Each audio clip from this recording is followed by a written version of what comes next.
اللي يأخر الصلاة ستتأخر أموره في الحياة. اللي يأخر الصلاة ستتأخر أموره في الحياة. كل شيء يبغاه بيتأخر أو يتعكر أو يتعثر أو يتعطل أو يتوقف. واللي يبدي الصلاة ويقدم الصلاة ويجعلها أول اهتماماته الصلاة سينجح في الحياة، وسوف تتقدم أموره في الحياة، وسوف تتيسر أموره وكل ما يتمناه ويبتغيه في هذه الدنيا وفي هذه الحياة. وهذه قاعدة يا جماعة الخير.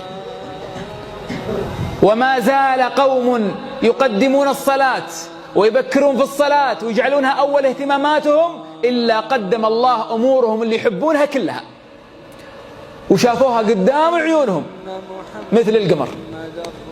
وما زال قوم يؤخرون الصلاة أو يفرطون في الصلاة إلا وأخر الله أمورهم وأخر الله دعواتهم وأخر الله مطالبهم وحاجاتهم حتى يعودوا إلى ربهم وينتظموا في صلاتهم.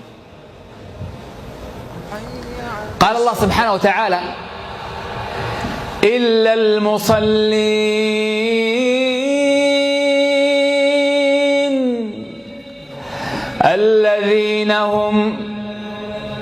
الذين هم على صلاتهم